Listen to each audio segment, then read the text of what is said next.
Senator Peterson. Thank you, Chair, and thank you, gentlemen, for your presentation. Previous presentations have left the impression with us that that there's some question about the Kelowna Accord, that it's somewhat of a myth, that it's not really an agreement put together in short order in the dying days of last days of a government.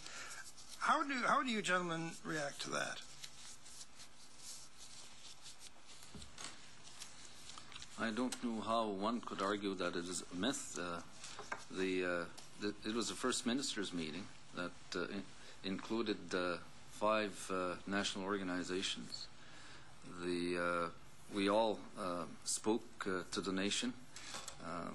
At the end of the meeting, we again spoke to the nation. We agreed to proceed on the basis of our plan, the 10-year plan, and unless television lies, right, then it's a myth. But if whoever argues that is being entirely disrespectful and completely misrepresents this process, because as I said to you now twice, I'll say the third time, this process took 18 months. It engaged 1,000 people. We worked with every jurisdiction in the country.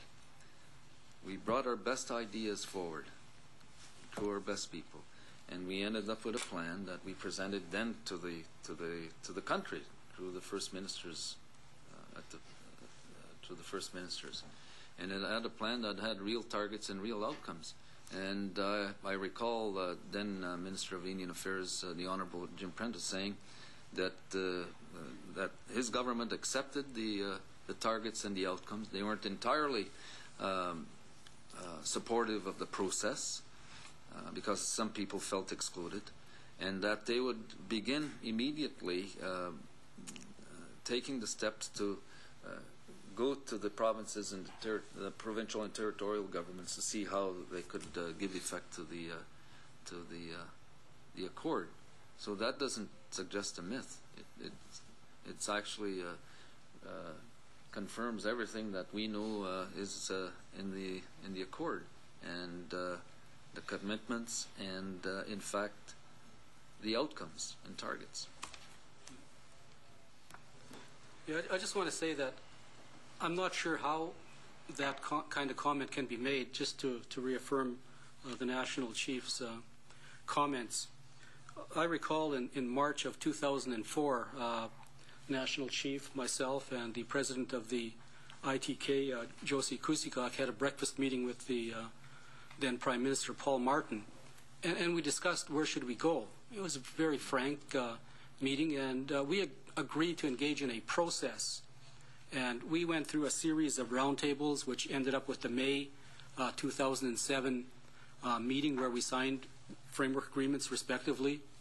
And this process did include the Congress of Aboriginal Peoples and the Native Women's Association of Canada, who are legitimate, lobbyist organizations with respect to their respective nations and governments.